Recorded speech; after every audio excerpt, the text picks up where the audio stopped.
Good morning. This is Max Joel with NYSERDA. Welcome to the Solar Energy Equity Framework Community Solar Strategies webinar. We still have attendees coming in, so we're going to hold off for just a couple more minutes before we get started. Thank you for your patience.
Good morning, everybody. Welcome to the Solar Energy Equity Framework Community Solar Strategies webinar hosted by NYSERDA. My name is Max Joel. I'm the program manager for the New York Sun program. And before we get started, and as people continue to join the webinar, I'll introduce a couple of the other speakers who will be speaking later on in the presentation. I'll be joined today by my NYSERDA colleagues, Sarah Jayanthi and Luke Forster. And we'll also have Jason Upal from National Grid. And of course, thank you to Ralph Crawford for providing technical support for this webinar. All right, let's go to the next slide, please.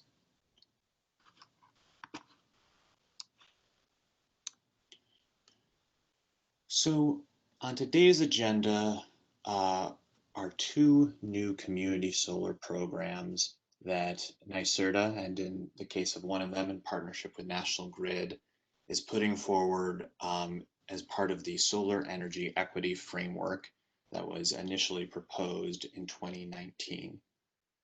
So on today's agenda, we'll be going through some background on these programs, discussing in much more detail than we've previously had available information about these programs, and then a Q&A section.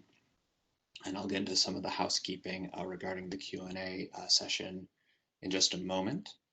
Our purpose in presenting this webinar today is to provide updates, but first and foremost to seek your feedback and ideas and input on the strategies we're putting forward. As we'll go into, these are concepts or straw proposals, if you will. We really welcome additional feedback as we move them forward into development and implementation. So getting into a little bit of housekeeping, right now all attendees are muted, and it will be that way throughout the webinar due to the large number of attendees. However, in your WebEx window, you can use the Q&A panel to ask questions at any point during the webinar. So please type those in as they come up. What we'll be doing is pulling together all those questions behind the scenes, sorting through them, and then going through them during the Q&A section of the presentation. And during that Q&A, you can also ask additional questions, but it's certainly helpful for us if you ask them as the presentation is ongoing, so we're able to sort through them and prepare. And just to address the most common question we usually get first, yes, this presentation will be recorded and posted on the New York Sun website. So with that, let's begin. Next slide, please. Next slide. So by way of background, what we're presenting today is a component of the Solar Energy Equity Framework proposed by NYSERDA, which itself is responsive to the Climate Leadership and Community Protection Act of 2019. So this Solar Energy Equity Framework was filed in 2019 with the Public Service Commission and approved in their May 2020 New York Sun order that also expanded the New York Sun program to a 6 gigawatt target by 2025. That order mandated that $200 million in New York Sun funding go to benefit low and moderate income households, affordable housing, and disadvantaged and environmental justice communities. The framework included a two-part community solar strategy. One, in the case of serving low-income households, which for the purpose of NYSERDA programs is defined as less than 60% of state median income, households that make below that amount, we recommended that utility managed programs for low-income households would be the most effective way to serve the largest number of households with reliable cost-saving benefits. We also recommended that a adder incentive, and we'll go into a little more what that means and how that's structured, for community solar projects that are more broadly inclusive, that serve moderate income households as well as low income households, affordable housing, and potentially other facilities in disadvantaged communities, could be best served through what, at least from the NYSERDA perspective, is a more traditional adder incentive strategy.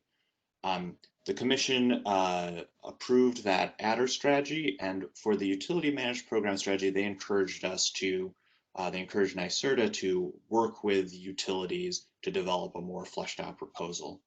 So what we have been doing over the last few months is developing these concepts further. In the case of a utility managed program, we've been working in partnership with National Grid to put forward what that would look like. Next slide, please. Now, as many of you on this webinar know, this is far from the first set of programs that New York Sun has put forward, including in the community solar space. On this slide, we list out some of the major initiatives that we have underway. We'll be talking at least about Solar for All a little more later in the presentation. But we have now in total committed over $25 million to projects and initiatives serving low and moderate income households and disadvantaged communities in New York.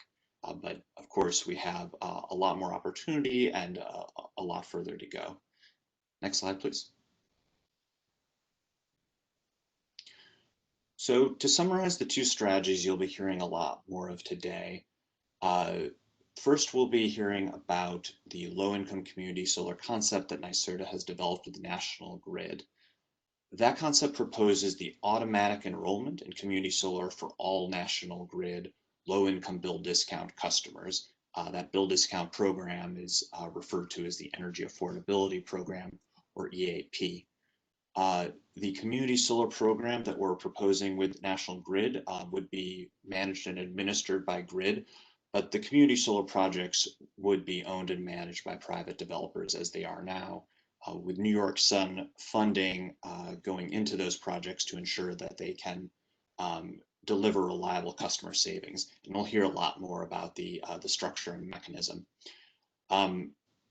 We believe this will be one of the most, if not most impactful community solar programs proposed nationwide, with 140,000 National Grid customers benefiting by receiving community solar and reliable cost savings.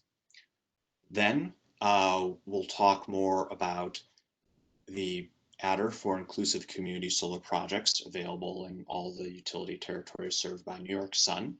That again is meant to be more broadly inclusive, so low and moderate income households, as well as non-residential, meaning buildings like multifamily affordable housing and potentially other buildings in disadvantaged communities. One really important element we'll discuss is streamlining the eligibility process for the program through what we term geo-eligibility. Discuss that much more in that section. What you'll be seeing today for this adder is what we're terming a straw proposal. And as a result, we're expecting a lot of potential for variation as we settle on specific program design elements. So we've presented here a range of impact. We do project that this program will be quite impactful as well. Next slide, please.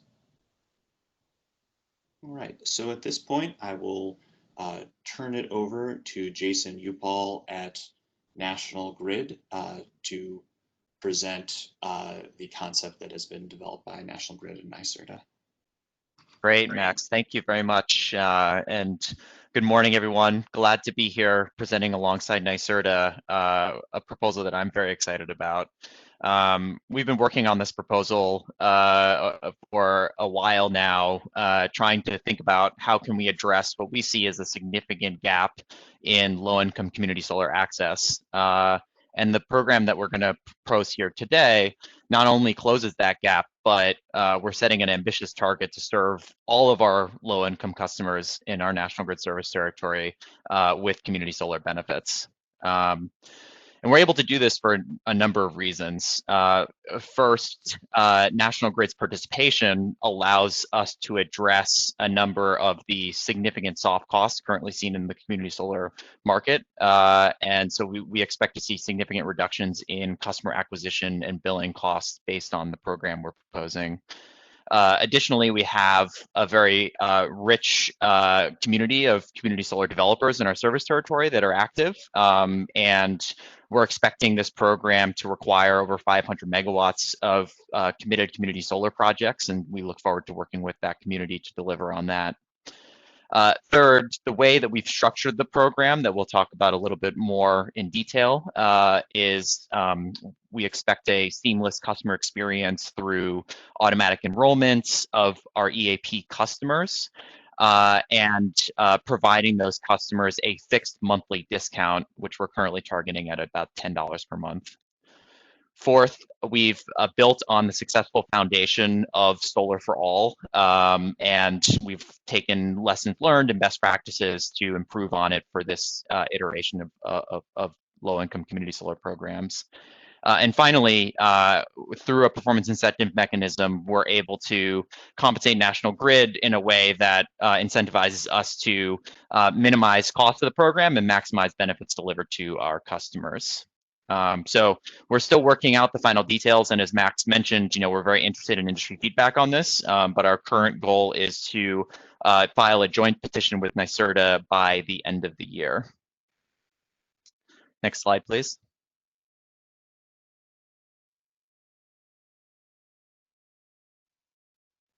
So as I mentioned, we see a significant gap in community solar participation for low-income customers. And just to set some context, in our upstate New York service territory, we have about 1.34 million residential customers. And out of those customers, we have just under 144,000 enrolled in our energy affordability program, which is what EAP stands for. And so to qualify for energy affordability program, you need to meet certain income eligibility requirements, and that program allows for customers to receive discounted electricity rates on their bills. So that comes out to about just under 10% of all of our customers are enrolled in this program. For additional context, we have about 12,500 customers currently enrolled in CDG projects in our service territory, which is a little less than 1% of all of our customers. Next slide, please. So although we have across our entire service territory about 10% of our customers in the EAP program, when we look at the CDG enrollments, we see less than 10%. And right now we're looking at about 5.6% of our CDG enrolled customers also enrolled in EAP. So this shows that there's a gap, and additionally, it's important to note here that most of those customers were enrolled through NYSERDA Solar for All program, which underlies the importance of continuing to have a program dedicated to serving these customers. Next slide, please. So in order to explain how our program works, I first want to walk through a very simple illustration of how the current CDG program works. So typically a CDG owner will construct a CDG project, and that project will be responsible for enrolling customers onto that project. The project will then sell those customers bill credits and allocate those bill credits on a monthly basis based on the production of that CDG project. What we're proposing changes this in a couple ways, and in ways that we expect to improve efficiency and reduce soft costs. So, and the program that we're proposing, a CDG owner would construct a CDG project and enroll it in our program. That project would then get pooled together with all other projects. The CDG owner would agree to a certain split between what they get paid from the value of the bill credit and what is provided to the customer as a discount. And all of the value that's provided to customers will be pooled together and allocated equally across all customer bills. Next slide, please. So there are a number of benefits by going this route. The first one on the customer participation side is rather than having to identify and recruit customers, we will be automatically enrolling all of our EAP customers into the program, which will eliminate the customer acquisition cost component of these projects. Second, on the bill credit distribution, right now developers have to provide allocation spreadsheets where they dictate which customers get which bill credits. What we're proposing would eliminate the need to have those allocations, and we would just be allocating a fixed monthly credit on a customer's bill every month that would be divided evenly across all customers. So we would no longer need to tie a customer to a project or have specific allocation percentages and discounted percentages associated with it. And finally, because we are tying customer enrollment to our EAP, customers, as they come on and off the EAP, will automatically be enrolled and unenrolled in this program. So there's no longer the need to find a new customer when a customer unenrolls from a CDG project. That will all be automatically managed as the EAP program is currently managing it. Next slide, please. So we think that this program benefits all stakeholders. For EAP customers, we're able to use community solar to provide higher bill discounts. For CDG owners, we're reducing costs and lowering risks from the standard CDG program. For National Grid and its ratepayers, we're able to do this in a way that minimizes risk and cost. This provides NYSERDA an efficient way to use their funds to provide benefits to low-income customers. And finally, for regulators, we're able to really focus the benefits where they are most impactful. And with that, I believe I'm handing it over to Luke. Thank you very much. This is Luke Forster from the NYSERDA Distributed Energy Resources team. We just talked about a great model that we're very excited about, but there are a number of items that we don't have yet nailed down in the details. So I'll talk about a few of these issues, and these are going to be issues that we will be asking stakeholders and you guys to comment on. We'll talk a little bit about, at the end of the presentation, on how you can submit feedback on these and other topics. So first of all is how to structure this. We're thinking we might have an RFP, a request for proposals, or it might be a standard offer. So the RFP might look something like saying, okay, if we take customer acquisition and customer management and customer billing off the table, the expectation is developers could offer, something more than a 10% customer bill discount. So the RFP might be an application to NYSERDA National Grid saying, okay, with these costs removed, I could offer, 13% or 14% or whatever the number might be as a customer bill discount. And by bill discount, I'm talking about the percentage of the value stack that would be passed through to the customer in savings. We realize that project economics are very different across different categories of projects. For instance, a project with the 2.25 cent community credit might be able to provide more bill discounts total than a project that receives the community adder. We generally like standard offer programs, in general, because they're a little simpler, but given the variation in project economics, we think there's a lot to be said about the RFP. This is certainly something that we'd like to get input on. The selection process, we're looking at a relatively large number of projects in order to serve all 145,000 LMI off-takers. So I expect this would take several solicitations, several rounds, possibly spread out over a few years. This is something we'd like feedback on as well. Should it be an ongoing enrollment? Should it be annual rounds of solicitations? Should it be more frequently than every year? Additionally, selection criteria. One major factor, of course, is going to be the amount of bill credit savings that a project can provide. And we're also looking at project maturity. We don't yet have criteria laid out for project maturity. Should it be participation in the New York Sun? Should it be a 25% utility payment? Should it be a 75% payment? That's something that we're looking for feedback on.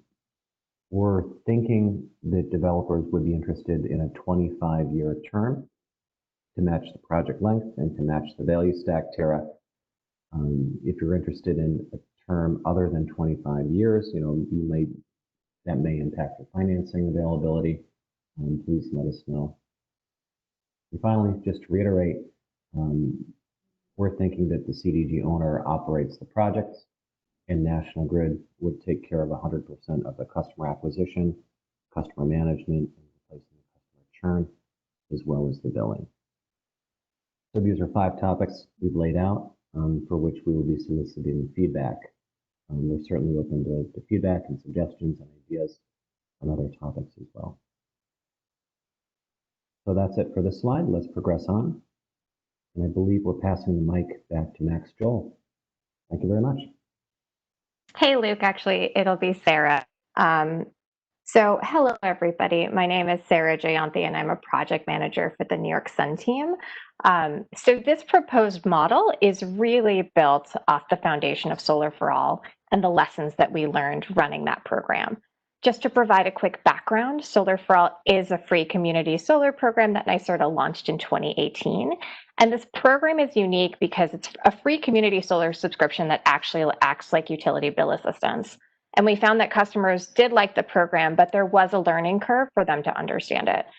We also received really strong support from our partners across the state, including housing providers and social service organizations, and they were critical in helping deliver this program to low-income customers statewide. That being said, there was and continues to be an ongoing challenge in the slow pace of customers signing up for the program. We did some analysis internally and found that this was because of a few key reasons. Number one was because that we do require that customers demonstrate both income and electric usage eligibility. We did really work very hard to make that easy. For example, they could just submit a recent utility bill or a HEAP acceptance letter, but this was still considered cumbersome and a barrier to participate in the program. Second was that many customers associated Solar for All with other negative experiences that they had. We found that many customers had been previously scammed by predatory ESCOs, and they just felt very hesitant and skeptical of signing up for anything remotely energy related. We heard that both from, customers directly speaking to us and also from our partners in the field. And then finally, the credits from community solar, as we know, change from month to month based on how much energy a project will generate. And that variability was very concerning to our prospective customers. Many of them are on budget billing. They plan their spending for electricity, and not having a fixed savings was a real concern for them. So if you can go to the next slide. So the features of this proposed model are really based on those lessons learned of Solar for All. One of the features that Jason mentioned earlier is automatic enrollment. So currently, National Grid customers, if they sign up for HEAP, which is the Federal Energy Assistance Program, National Grid will automatically enroll them into National Grid's Utility Bill Assistance Program, EAP, the Energy Affordability Program. With this proposed model, those EAP customers would be automatically enrolled into the new community solar program and receive those additional savings without filling out another application. I just want to reiterate that these customers would have immediate access to the benefits of community solar without any additional process, verification, or paperwork. This model would also integrate with the existing assistance provided by the utility, I think, as Jason mentioned, so that customers not have to worry about whether this additional savings would cancel or change their existing HEAP or EAP assistance. In talking to our partners and also talking directly to customers, this was a really big concern. So we really feel this will help assuage that concern. Next slide. And then another feature of this proposed model is that it will provide that fixed monthly bill savings from the community solar credits. And that's really what the pooling allows us to do. It gives customers consistency and allows them to budget and plan for the savings. I think, as Jason mentioned, we are targeting around $10 a month, which is equivalent to 15% of the average EAP's customer electric bill. And finally, a very important feature of this is a distinct line item on the bill for that bill discount community solar credit so that the customers know where the savings is coming from. And if you can go to the next slide, you will see that we have put here a close-up of how that bill will look. So customers will really be able to see where that savings is coming from. And if you go to the next slide, I'll hand it back to Jason from National Grid to talk about customer education. Great, thanks, Sarah. Yeah, so another important element of this program is our educational piece. And as Sarah mentioned, we already have existing infrastructure, processes, marketing channels to educate customers around HEAP and EAP.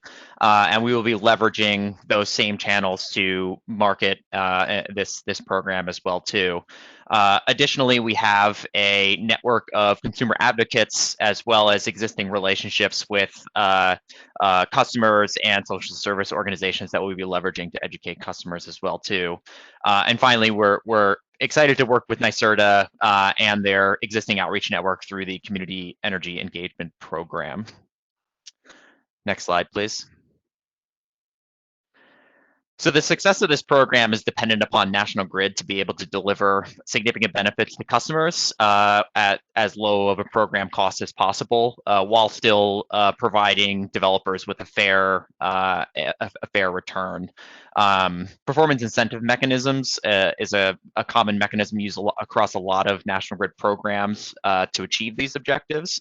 And so we're proposing to include one in this program today.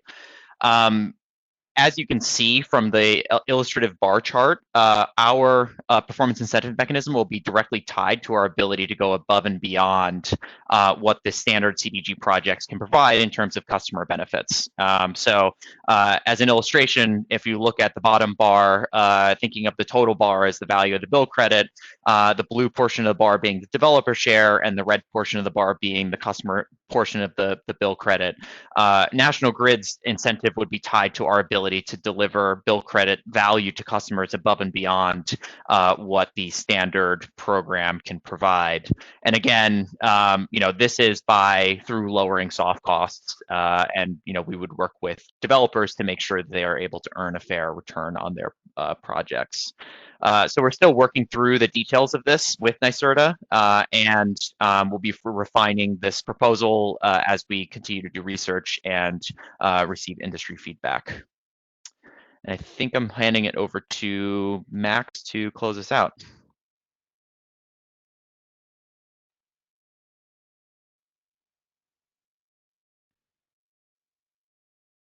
Okay, thank you very much, Jason. For the next steps in this process, we've already kicked off gathering direct customer feedback and doing customer discovery. So we have two main ways of doing this. National Grid is convening their customer council as a virtual focus group about the proposed program. For those of you not familiar with the National Grid Customer Council, it's a group of current customers that have volunteered to review new pieces of National Grid programs. So this group will be composed entirely of current EAP customers that will give feedback. We're also implementing a survey of Solar for All customers to more than 1,000 current program participants to ask more in-depth questions about some of the elements we've discussed today. The goal here is to really make sure that the program, its benefits, and the customer experience is really meeting people where they are and serving their needs and preferences. Second, we are continuing and really stepping up our stakeholder engagement and feedback. One thing I'll highlight is that New York Sun is beginning to work with an outside facilitator to engage a wider range of stakeholders to make sure that we get feedback and ideas from everyone, including groups that have typically not been able to have as strong a voice in some of our stakeholder processes. And we will be sending out more details about that very shortly. And then finally, as Jason referenced, there will be a joint petition filed by NYSERDA and National Grid. That, of course, has a built-in and robust public comment period and process. We're trying to do as much as we can to include everyone's input and have a really fine-tuned program to propose to the Public Service Commission. But then again, there'll be the whole process with comments and so on after that to allow for future input, additional input rather. Next slide, please.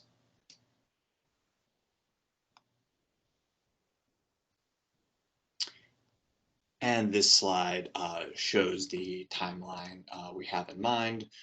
We're right here in Q3 2020, and we've tried to be realistic about how the future steps will unfold.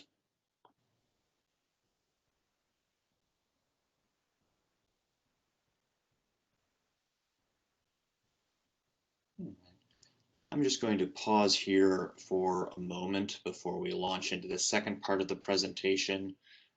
Please do keep the questions coming.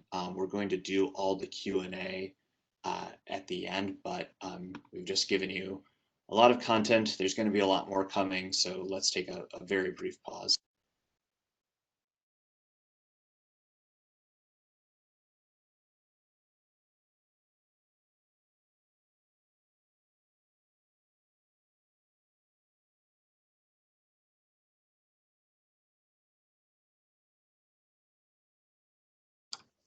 All right, and this is Max Joel once again. We can move on to the next slide. So the next section of this presentation focuses on the Inclusive Community Solar Adder. And I'll apologize in advance. I'm going to be doing this entire section, so you're going to be hearing a lot of my voice, and this is very text and content heavy. Um, we really are thinking of the information we've put up here as a straw proposal for feedback. So in a lot of ways, it's sort of easier to read through and interpret as a written document. So the goal, as discussed before, of this program is really to make the community solar market as broadly inclusive as possible.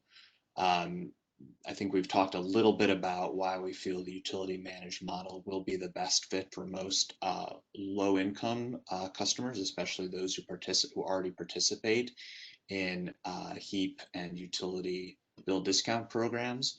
Uh, but as I'll describe, and we have analysis underway, there's an even larger opportunity to serve moderate income customers, affordable housing, and facilities in disadvantaged communities.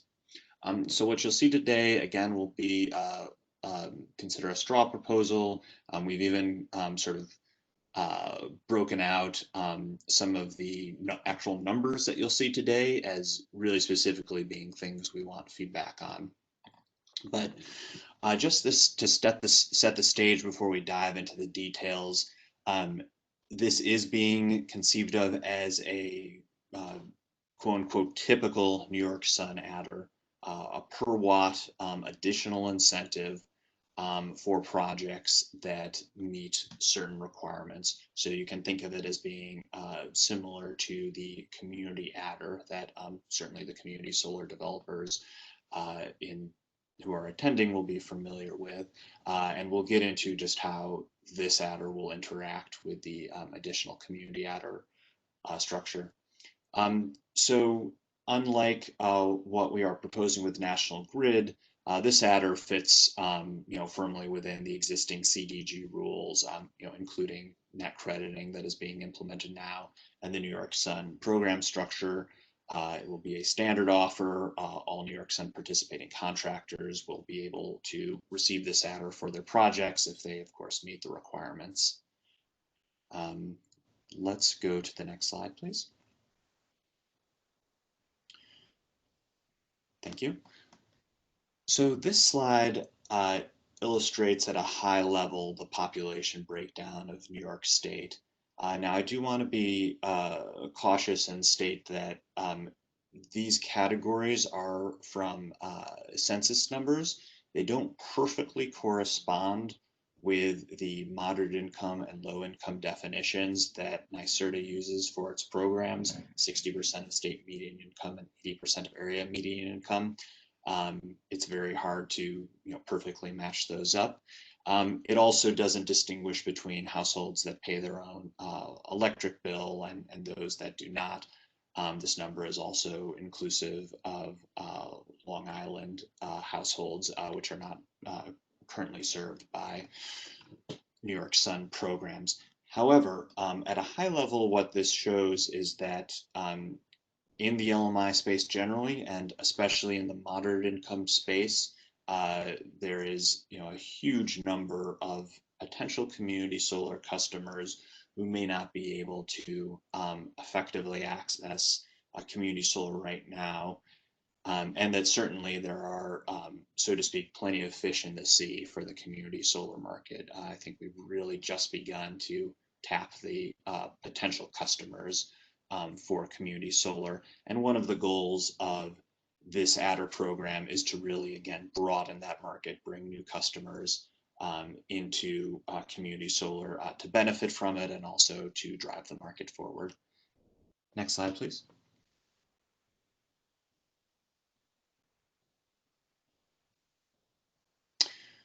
Okay, so here's where things get very wordy and dense. I'm going to really summarize what's on these slides. Again, this deck will be circulated. We will be providing this straw proposal in a more readable Word or PDF format as well for people to respond to. But the underlying concept is that projects that would be eligible for the adder would be required to dedicate a significant portion of their capacity, and we have some proposed values in there, to eligible subscribers, meaning LMI households, or eligible non-residential subscribers, which we'll talk about in just a minute. So I'll highlight the fact that the program does not necessarily target projects that are 100% low income or 100% LMI, though they are very much encouraged and eligible. It primarily, again, targets those projects that have changed their practices in customer acquisition, marketing, and underwriting to make sure that they can serve everybody. And noted in the sub-bullets is there could potentially be different ways to meet the requirements based on the combination of residential and non-residential customers. Because this adder is contingent on serving a specific set of customers, we are proposing that the requirements be documented to NYSERDA for a longer period of time than is currently the case for the New York Sun Initiative. Here we proposed 5 years. That's something we'd really like feedback across the board on, both from the perspective of, is that sufficient to guarantee that the target customer groups are being served, and is that practical from a project economics and development perspective. Yeah, we've proposed that in order to be eligible, projects would have to have the most inclusive subscription terms possible, not requiring minimum FICOs or incomes. And then finally, because we've recognized in our research and work with stakeholders to date that many of the challenges lie in customer acquisition and marketing, we'd want to see upfront a marketing plan that describes how eligible subscribers will be reached. That's really to encourage everyone to go in with a plan and eyes open. And then we'd also want to see an example contract for the residential subscribers that shows guaranteed savings. Now, I'll note here that we are not proposing a specific guaranteed savings level. Our assumption is that the savings offered to LMI subscribers would be consistent with those offered to any other residential subscriber in a project, but that is certainly a topic we'd appreciate feedback on. Next slide, please. Okay, so I'll again run through our current thinking on residential subscriber eligibility. So residential subscribers, we would consider really anyone who has an individual electric utility bill. So we want to be really clear here. This means one of the wonderful things about community solar and why it is such a great tool for making clean energy more accessible is that homeowners, renters, single family residents, multifamily building residents who pay their own bill, anyone can participate. So really any residential customer that's eligible for CDG could be counted towards as an eligible residential subscriber. I'll note here that to be, to serve the maximum number of customers and to be consistent with commission orders about sub-metered customer participation in community solar is sub-metered customers would be considered eligible if the savings are being passed fully through to them. So let's focus on a really important point in the implementation of this program. This next section really builds on a lot of the challenges and best practices we've seen around the country with community solar programs seeking to serve low and moderate income communities. So residential subscribers can certainly be demonstrated eligible directly. NYSERDA has a process in place that allows a customer to submit income documentation of various kinds and receive a letter back from NYSERDA saying, yes, you're eligible for this program. However, I think it's fair to say that is a cumbersome and somewhat intrusive process for everyone involved, the project owner, NYSERDA, and really first and foremost the customer themselves. That's a a much higher burden than most renewable energy customers are asked to undertake. So what we believe will be the primary way that projects demonstrate that they're serving eligible customers will be based on geography, what we're terming geo-eligibility. And that is simply where subscribers reside. The specific designations of what will be eligible geographies, census tract or other criteria, is under development and analysis, and it's tied very closely to those of you who are following it, the designation of disadvantaged communities through the CLCPA process. Next slide, please. So, as mentioned before, we see this program is not just encouraging more residential participation, but also non-residential participation in disadvantaged communities. And in terms of the terminology, from our program perspective, non-residential just means any electric customer that isn't an individual residence. So multifamily buildings, at least their lobby, elevator, common area meters are considered non-residential, even though they of course have residences. And initially, our target non-residential subscribers for this program would be regulated affordable housing properties, and we have an established system in place to qualify those properties. However, there is a lot of exciting work happening to designate disadvantaged communities.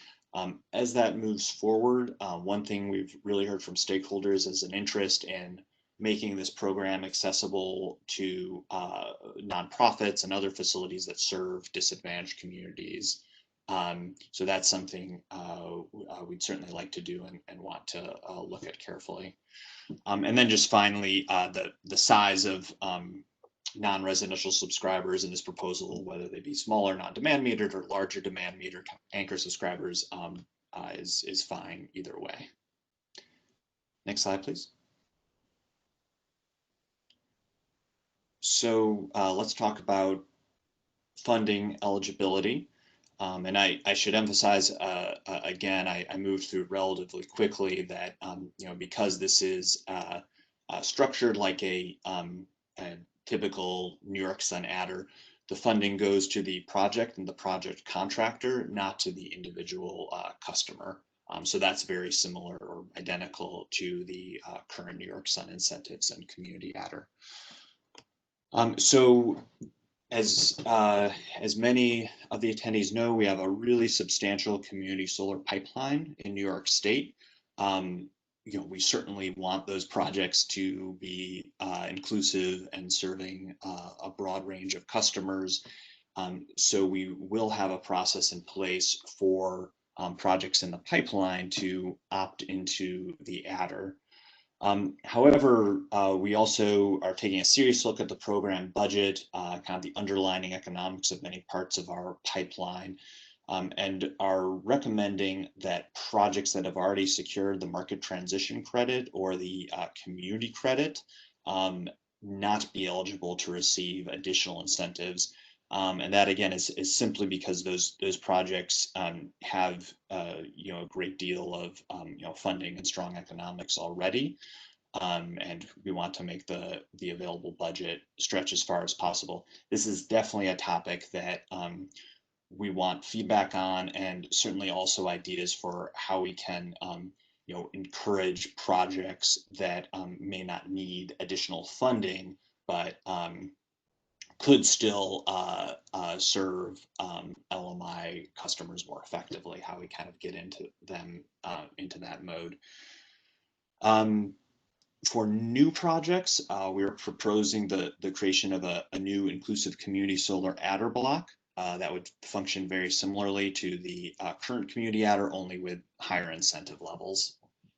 Now, everything I just said was really describing how we're thinking about it in the upstate program region, which for New York Sun is all the investor-owned utilities outside of Con Edison. Con Edison is, of course, a special situation, especially New York City, and it will require its own sort of customized structure.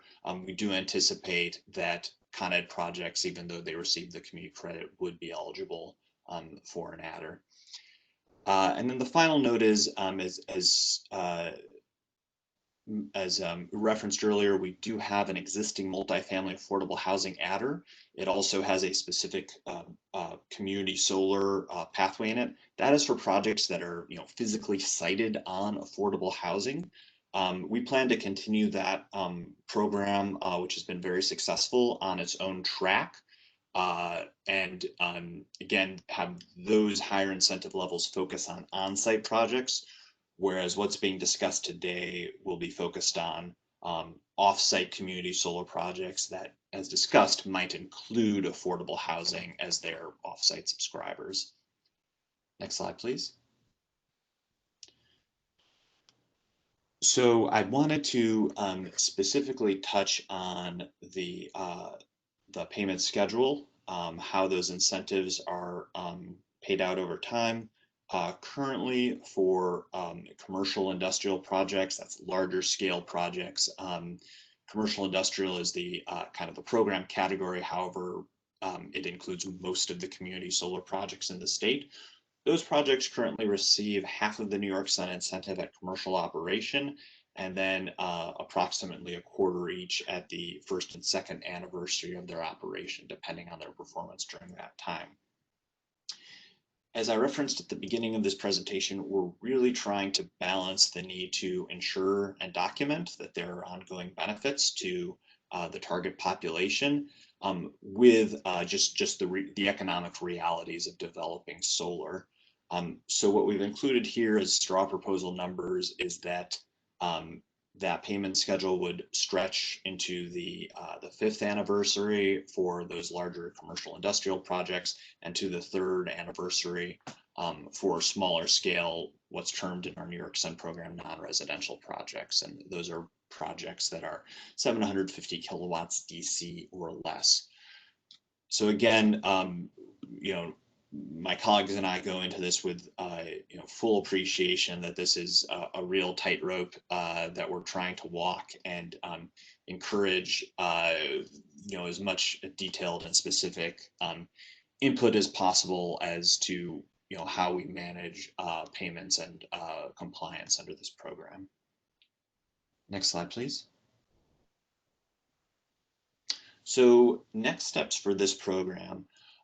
Right now, we're doing a very interesting and important analysis of geo-eligibility, which I described before, and as part of that, establishing a baseline. Right now, there's no public information or any information that NYSERDA has about levels of LMI participation in community solar. Jason Upal from National Grid described earlier a very kind of specific subset of theirs. The utility, National Grid was able to provide insight into how many of their low-income bill discount program participants also were signed up for CDG. But that's about it when we talk about this larger low and moderate income market. So what we are kicking off right now is an effort to establish that baseline, which in turn helps us set and justify the the higher level of LMI participation that we would be requiring for this program. So here's where we really need the help of community solar developers and customer managers. You are our best source of data. So what we are doing is working with the industry to collect fully anonymized residential subscriber data. So we don't need people's addresses directly from you. That it gets very sensitive in handling people's individual information. But we do want to work with you to get things like lists of zip codes, or if possible, if you have the analytic capability, census block, group, or tract information. And we'll be reaching out to the community solar developers about that very shortly. This again helps us to do some significant analysis on our end to establish a really, I'd say meaningful and effective set of program requirements. Finally, more broadly, I'll say it one more time. We really want responses to the concept we've put forward today. There'll be additional information circulated about specifically how to provide that and in what format.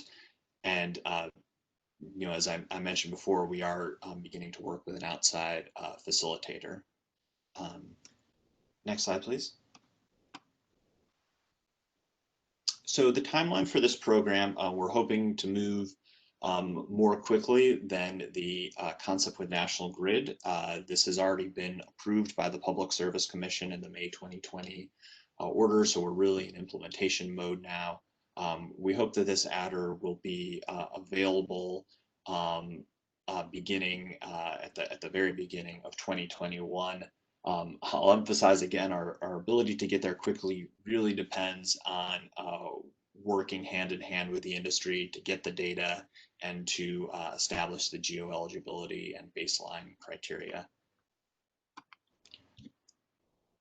So thank you very much, everyone, for your time today. We're now going to shift to Q&A. Thank you. So I'm going to go offline for just a moment. We're going to sort through all the many questions that have come in and come back in several minutes to begin to address them. I know there was a lot of content today. I know you heard a lot of my voice, especially in the last 20 minutes. So I really appreciate everyone participating in this very important webinar. And we'll be right back. Thank you.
Okay, and just before we get into answering some of the content questions,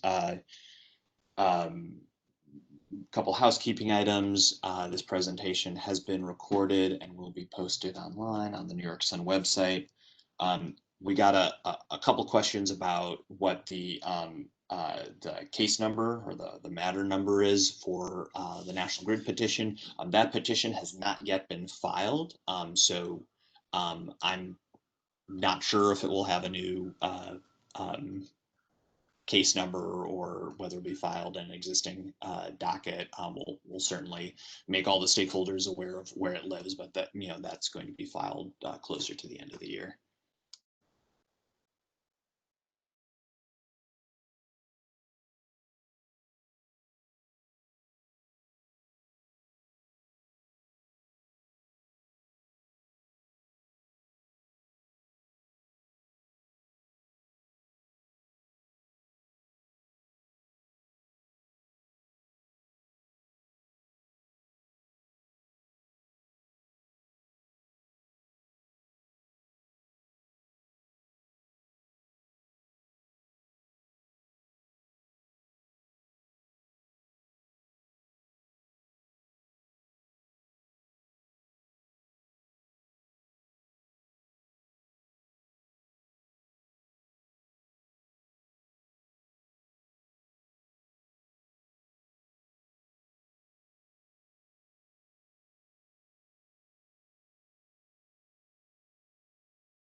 Hey, thank you everybody for the many questions. Please sit tight. We're still going through them. We've gotten, we're into the dozens of questions. So thank you for your patience while we go through them.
All right, thank you again for your patience, everybody. This is Max Joel at NYSERDA. I'm going to kick off by answering a couple questions about the proposed program that NYSERDA is working on with the National Grid, and I will be handing it off to Jason Upal for some of these questions. A number of people asked, is NYSERDA considering the same kind of program in the other utility territories? So we're currently just working on this with National Grid. What we certainly proposed in our 2019 petition is that this, really in our estimation is the best strategy for serving the largest number of low-income customers with community solar. So very much welcome the opportunity to work with other utilities in the future. But right now, this collaboration with National Grid is the only one in process. I think, apologies. We also got a few questions about the overlap or transition from Solar for All to the proposed program in the National Grid territory. Those are excellent questions. We're working on those, and we'll certainly be proposing details in the petition. But our goal, of course, is to make sure that there's a smooth transition and that benefits to customers are maintained. And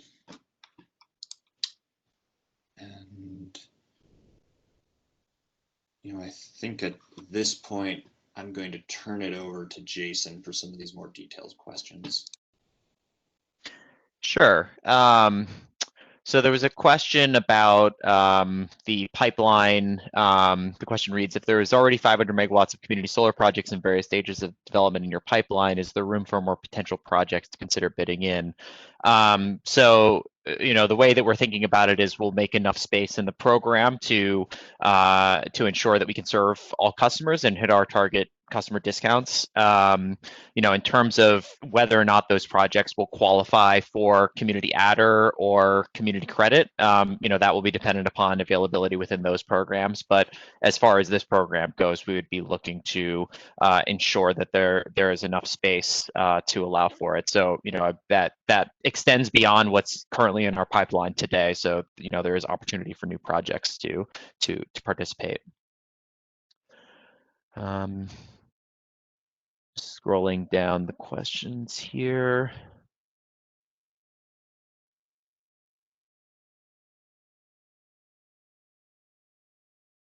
So there were some questions around how the credits are applied, and whether or not those credits are applied to customers based on their usage. So one of the aspects of this program is that we're looking to divorce the concept of allocation and usage and go towards a fixed credit. This came out of a number of conversations based on NYSERDA's experience working from Solar for All, as well as some of conversations we've had with low-income advocates, that a fixed and reliable discount is more valuable to a customer than something that may be tied to their usage or may vary on a monthly basis. And so that's why we've structured it this way.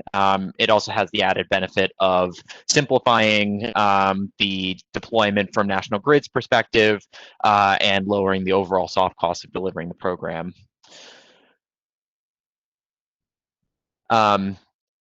Following up on what Max was talking about regarding the transition from Solar for All, there was also a question around whether or not customers can still enroll directly in separate CDG projects. Our current position is that they would have to opt out of this program in order to enroll in another CDG project.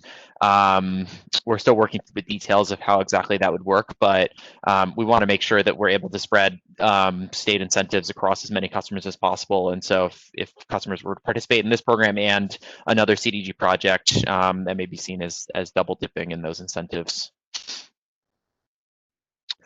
Those are the questions that I've been able to get through right now. Max, if you wanted to shift to questions on the second part of the presentation, and I can continue to scroll through some of these questions and see if there are any others that might be worth bringing up. Sure thing. And again, thanks everybody. We're getting tons of great questions, and also a lot of good feedback and suggestions already here. Do want to clarify, we're seeing in some of the questions, certainly some confusion about the distinction between the two programs. I think, which I totally understand. We've put out a lot of information today. So again, this will all be posted online. People can review some of the distinctions.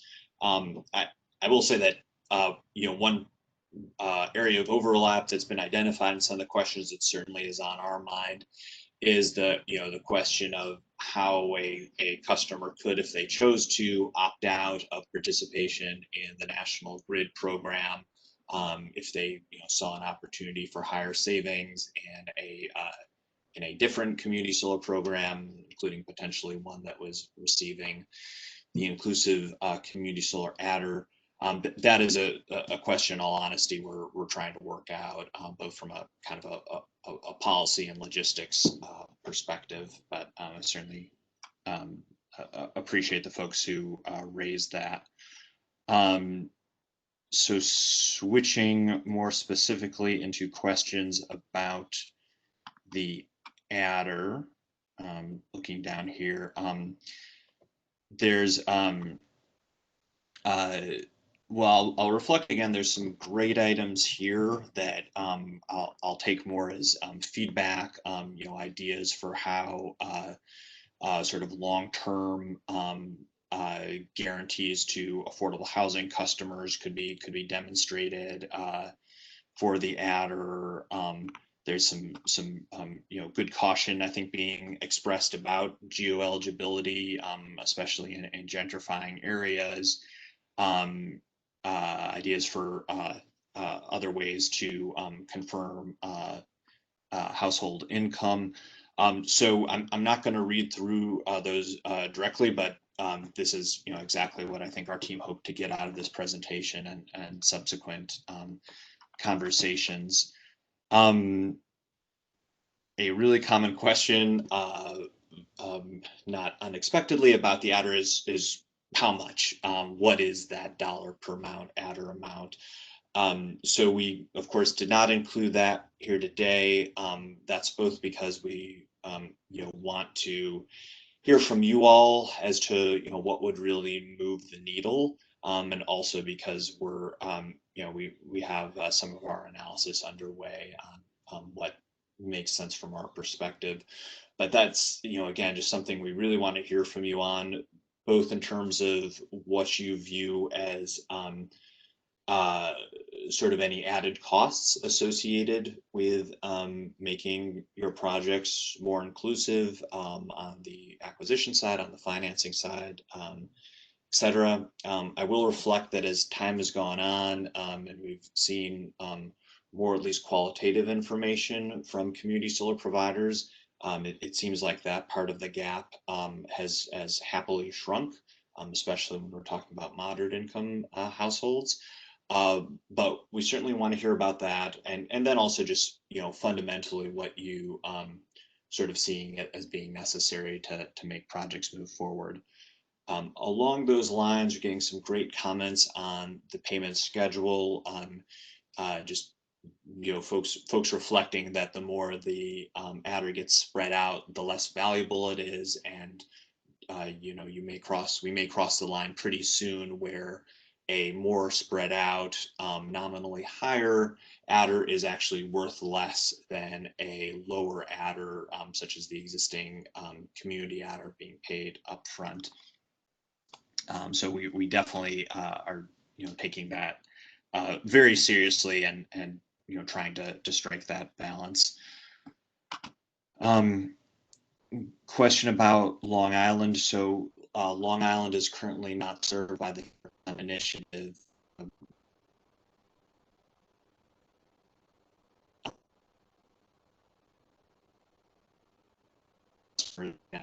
Into the system benefits charge, the way investor-owned utilities do. The funding for all most NYSERDA programs and all current New York Sun funding essentially comes from that system benefits charge. So we're able to offer very limited funding on Long Island, and currently none for these New York Sun incentives.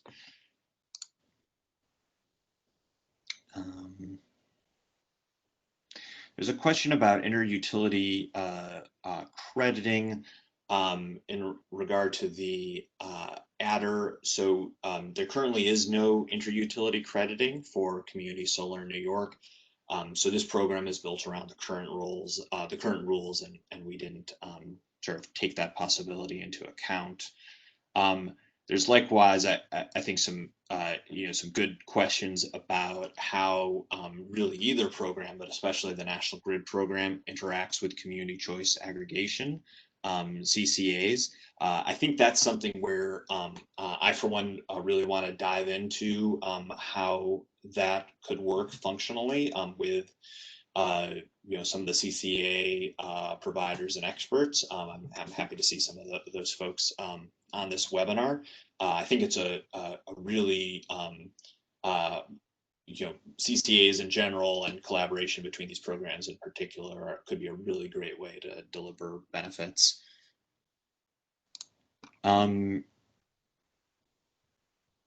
There's a question about relationship between this program and these programs and interconnection. We haven't, or maybe this is a reference to the current work of the statewide interconnection policy working group. We haven't made a direct connection sort of programmatically between the work underway to address interconnection policy and reduce costs with these specific programs, but certainly improvements and cost reductions in the interconnection process would only benefit, of course, all customers, all developers, but also those working within these programs. Yeah, one thing, Max, this is Jason from National Grid. One thing just to, I'm not sure if this is where the question was going, but just to be clear about that, this program and National Grid's participation in this program would not have any impact on the interconnection process in terms of, whether or not a project in this program would get any sort of priority. So projects would still be expected to go through the standard interconnection process and would be treated like any standard CDG project.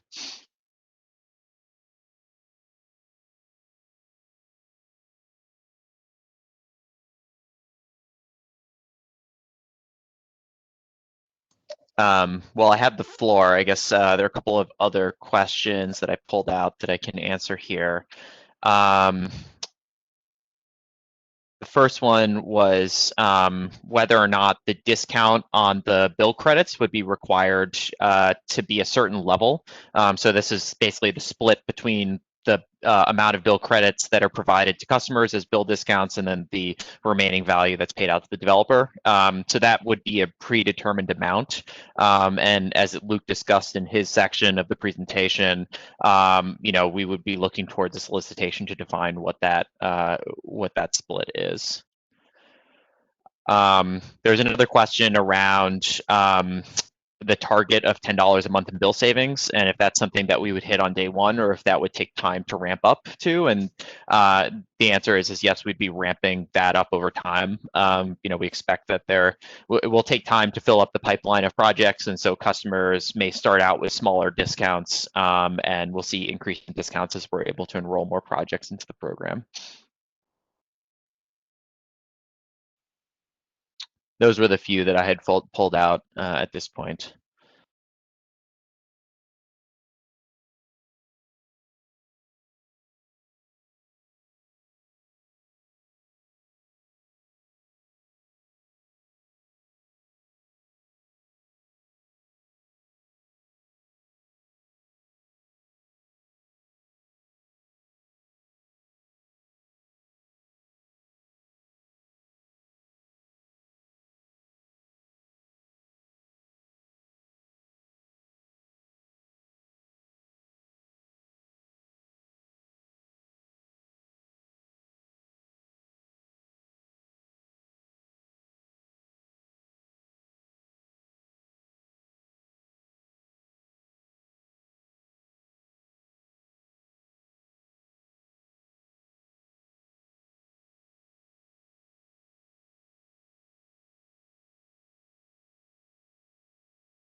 Oh, geez. Well, I was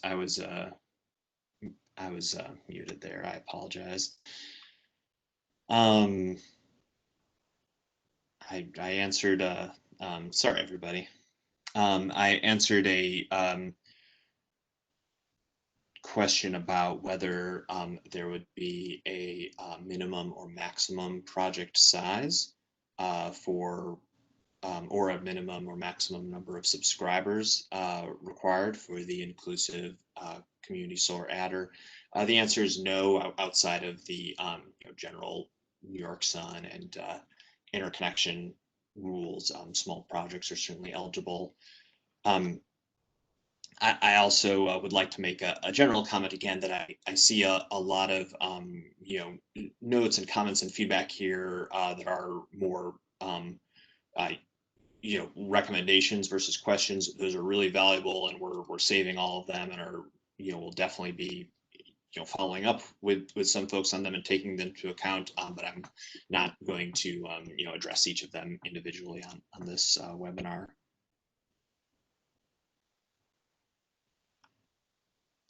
Then finally, I see some questions about eligibility of community credit projects, eligibility of projects that currently have the community adder. I think to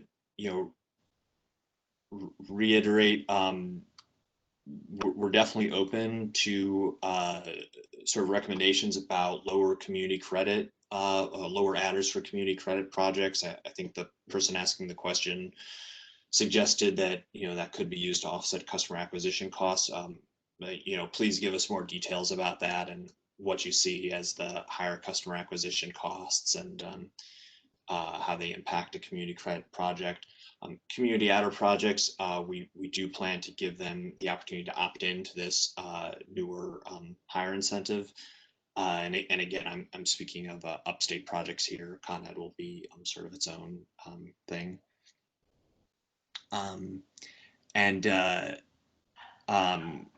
There's some good questions about sub-metering. I think, similar to the questions about community choice aggregation, we really want to follow up with the folks who are working with sub-metered buildings and customers and have some expertise in that space. But generally our intention with the adder is to make it available for sub-metered buildings with acknowledgement that can be complex and how to pass on savings to the residents.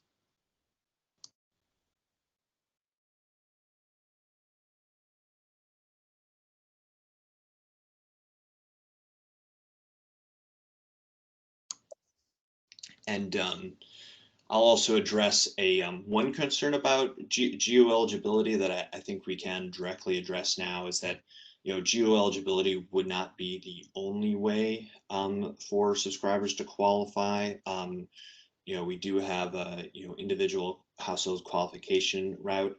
I should have also noted that we have for programs like Solar for All also had building level eligibility. So for properties that or affordable housing portfolios where the housing itself is income eligible, we've sort of used that as a proxy. I hope that will allay some of the concerns I'm seeing here.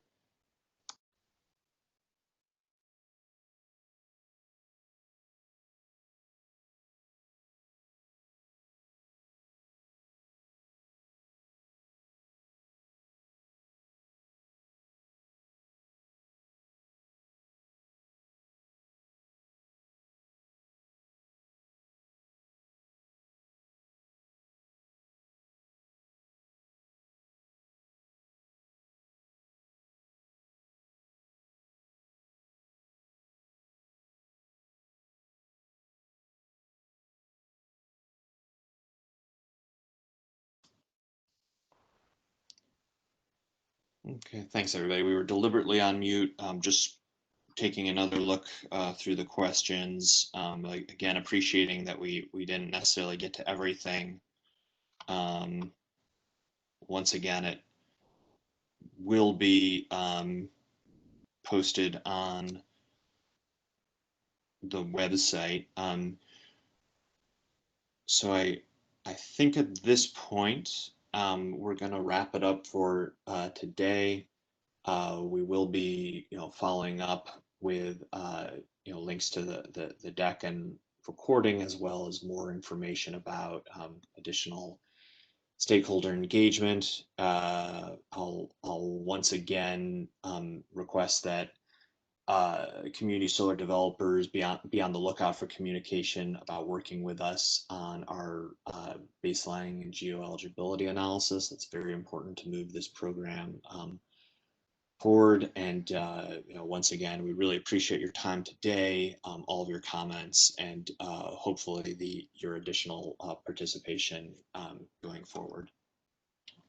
So thanks again to my fellow speakers, and everyone have a great afternoon and great weekend.